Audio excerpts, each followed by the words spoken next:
Invocación al Maestro.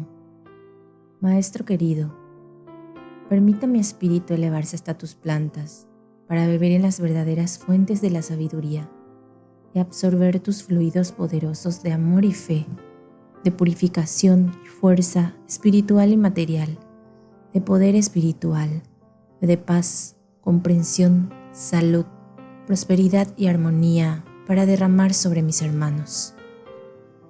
Lección 22. Involución. La chispa divina. Conformación espiritual de los reinos mineral, vegetal y animal en los diferentes planos. Nacimiento del ego. Formación de la conciencia. Les hablaremos del nacimiento del espíritu, que brota del seno divino como chispa maravillosa, vibrante en la intensidad suprema de su amor. Dios, mente suprema, amor absoluto, da vida constantemente a seres destinados a poblar más adelante los mundos. Brotan de su seno amoroso y vibrando intensamente van reuniéndose, formando un haz sutilísimo y vibrante que de acuerdo con la ley de afinidad se reúnen por sí mismo y queda en el acto bajo la tutela de conjunto de mentes superiores. Es un haz de vibraciones que unidas forman como una sola vibración que recibe desde ese mismo momento las fuerzas de conjuntos de mentes poderosas, cada uno de los cuales tiene sobre ese haz vibrante una tarea determinada que realizar. El cosmos saturado de sustancia espiritual que esas vibraciones o chispas divinas necesitan para nutrirse constituye la fuente de la cual absorben energía esas chispas divinas. Unidas entre sí por una misma vibración afín que absorben a la vez las vibraciones que les proporcionan las inteligencias que ya constituyen para ellas la guía y protección que necesitan en las primeras etapas de su vida.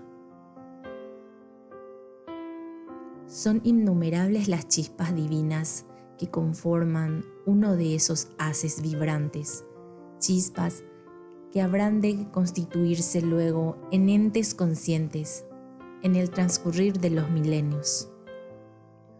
Unas a otras se apoyan entre sí y todas van recibiendo, no individualmente, sino en conjunto, las fuerzas que las mentes superiores les van transmitiendo, de acuerdo con las necesidades marcadas por la ley para la evolución de esas chispas divinas. Sus palabras no pueden expresar cabalmente la realidad del trabajo de amor que se realiza con los seres recién nacidos. Unos reciben de otros y todos reciben, en conjunto, las fuerzas necesarias. Esa forma de recibir que, repetimos, no es individual, sino conjunta, constituye a la vez el comienzo de la acción de la fraternidad universal, ley de vida dentro de la cual actúan ya, aunque inconscientemente, esos futuros seres al transmitirse unos a otros las fuerzas recibidas.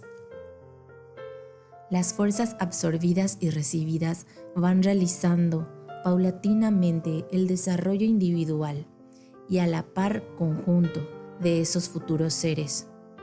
Transcurrido el tiempo necesario, esas chispas divinas comienzan a trabajar en forma grupal y bajo la guía constante de mentes superiores. Descienden para ello a planos de formas sutilísimas, donde experimentan viviendo en el reino mineral, único aspecto inicial de lo que luego habrá de constituir la naturaleza en los otros planos menos sutiles, cuyas irradiaciones tienen importantísima acción en la vida manifestada en ellos. Van absorbiendo así fuerzas y vibraciones que van conformando en su propia esencia espiritual diferentes aspectos que persistirán en su futura individualidad. Recuerden que son simples, que son la chispa vibrante que debe ir experimentando y evolucionando, y a la vez revistiéndose de sustancias de los diferentes planos para poder llegar a transformarse en su momento en espíritu consciente. Esos futuros seres viven así grupalmente en distintos planos sutiles, completamente ajenos a su acción individual, por cuanto en ellos el ego es aún embrionario y por lo tanto no existe todavía la acción del individuo. A medida que van desarrollando su propia capacidad, esos futuros seres comienzan a sentir en sí mismos la sensación de conciencia de su existencia grupal. Este es el primer reflejo del futuro ego, embrionario en la chispa divina. Luego llegan paulatinamente a la conciencia de su existencia grupal, no individual, y entonces comienzan en sus movimientos involutivos a acercarse también a lo que constituye el reino vegetal, que ya existen los planos a los cuales les corresponde entonces ir a experimentar. En ese proceso de involución, las mentes guías van llevando a esas chispas a planos cada vez menos sutiles, y en cada uno de esos planos van experimentando primero en el reino mineral y luego en el reino vegetal. En esa trayectoria de involución van descendiendo plano tras plano, viviendo en el reino mineral y el reino vegetal, hasta que les corresponde planos en los cuales existe también el reino animal, aunque todas las formas son en esos planos sumamente sutiles. Los reinos de la naturaleza, es decir, aspectos de la vida manifestada en forma, si bien sutilísima, aparecen en primer término y en planos muy sutiles, en los que luego se define en otros planos menos sutiles como el reino mineral. Después, en otros planos ya algo más densos, aparece también el comienzo de lo que luego habrá de definirse como el reino vegetal. Y finalmente aparecen en planos algo más densos, aunque siempre muy sutiles, formas animales que, si bien escasas, constituyen el comienzo del reino animal, aunque no el comienzo de la experiencia individual para las chispas, pues esas formas animales muy sutiles permiten la experiencia de chispas en conjunto, absorbiendo estas así vibraciones que necesitarán cuando deban experimentar individualmente en el reino animal de los planos densos. Todas esas formas sutilísimas constituyen el origen de los reinos de la naturaleza. Existen los planos densos, en los cuales alcanzan una gran diversificación. Como ven, y contrariamente a lo que ustedes podrían suponer, en los reinos de la naturaleza de planos superiores, viven futuros seres en un punto de evolución inferior al de aquellos que constituyen los reinos de la naturaleza de planos inferiores, pues los futuros seres deben descender y descender, involucionando, hasta llegar a experimentar en los planos de mayor densidad, y ese descenso significa progreso en su evolución, cuya trayectoria comienza en el momento del nacimiento, al brotar del seno divino, y continúa en progresión constante hasta su reintegración. Esa trayectoria completa debe dividirse en dos tramos, la involución y la evolución propiamente dicha. Y la primera, o sea, la involución, significa descender progresivamente a planos cada vez más densos. Y en ese descenso, el futuro ser llega hasta los planos inferiores, los planos físicos, hasta terminar sus experiencias inconscientes. Cada vez que las chispas, que trabajan en grupos, deben separarse de un plano de experiencias, se reintegran a su grupo espiritual en el espacio, donde absorben las energías espirituales que necesitan y también las reciben de las mentes encargadas de su guía, de su protección y de su progreso. Cuando llega el momento en que las chispas divinas pueden tomar forma animal en los planos densos y físicos y experimentar individualmente, comienza a nacer en ellas la conciencia de su propia existencia, es decir, la conciencia de su ego, sin que esto signifique la conciencia que ya poseen los humanos, sino solamente un sentido interior, íntimo, de que existen. Cuando comienzan a encarnar en el reino animal, las chispas se han transformado ya en soplos espirituales y sus experiencias en los planos, donde las especies animales tienen acción intensa, que despiertan durante sus periodos de vida física, instintos y necesidades, producen en ellos un adelanto más rápido. El periodo necesario para experimentar totalmente en el reino animal, es decir, en el reino animal en todos los planos donde éste existe, es inferior al necesario para experimentar totalmente en los reinos mineral y vegetal.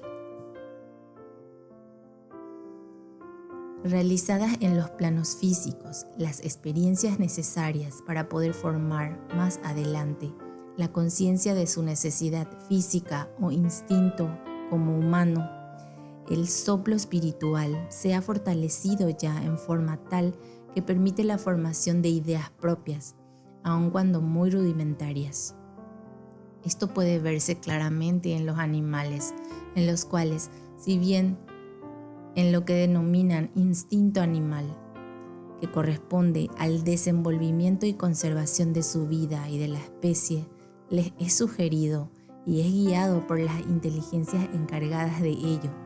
Existen, sin embargo, ciertos aspectos que, en determinados animales, les dan la impresión de la existencia de ideas, pensamientos y sentimientos. Esto existe en realidad, aunque en forma muy rudimentaria, pues antes de existir en el hombre existió rudimentariamente en los animales. Cuando llega el momento en que los soplos espirituales deben transformarse en espíritus conscientes, tienen un largo periodo de permanencia en el espacio. Durante ese periodo, los soplos espirituales quedan en un retraimiento interno en el cual van actualizando y catalogando todos los conocimientos adquiridos durante su larga trayectoria involutiva. En esto son ayudados por las inteligencias que les han guiado, y en esa forma cada ser posee una especie de archivo interior constituido por la experiencia de millones de años de vida, si bien inconsciente, que el espíritu lleva ya su primera encarnación humana y que constituye la base de su conciencia. Como resultado de esa actualización y análisis de las experiencias realizadas y asimiladas, nace en el espíritu la verdadera conciencia sobre el bien y el mal. Esto es posible por cuanto durante su larga trayectoria involutiva anterior a la encarnación humana, la chispa divina y luego el soplo espiritual no solo transitó por los caminos buenos, sino que, bajo las formas vegetales y animales, transitó también por los caminos aparentemente malos. Y decimos aparentemente porque no habiendo conciencia no puede existir para los futuros seres el bien ni el mal. Pero las experiencias deben realizarse y todos los seres, para llegar a obtener en sí mismo el conocimiento del bien y del mal, necesitan haber transitado por ambos caminos, pues aun cuando lo hacen inconscientemente, esas experiencias son en su momento actualizadas y asimiladas como base de la conciencia definitiva del espíritu al comenzar sus encarnaciones humanas. Al encarnar como humano, ya transformado en espíritu consciente, el ser continúa aún en su trayectoria de involución hasta el momento de comenzar su espiritualización, porque el ser humano es superior al animal solo por el espíritu que contiene. Pero la etapa involutiva termina recién cuando el aspecto espiritual del hombre ha adquirido en él el punto de preponderancia que determina el comienzo de la espiritualización, que marca el comienzo de la nueva etapa, la etapa evolutiva propiamente dicha. La etapa evolutiva propiamente dicha comienza pues cuando la materia humana, habiendo alcanzado el máximo de perfección como tal, empieza a espiritualizarse a través de la sutilización, pudiendo así constituirse en instrumento o continente de espíritus de mayor evolución. Todo esto significa que la actual materia humana, aun cuando perfecta en sí misma, responde aún a la etapa involutiva del espíritu. Sin embargo, deben saber que el momento actual de la evolución de su planeta está determinando ya el comienzo de esa sutilización en la materia. Invocación del amor. Unidos nuestros corazones al corazón del Cristo y unidas nuestras mentes a la mente del Cristo, que su amor y su poder despierten el amor entre los hombres y traigan paz a la tierra. Amén.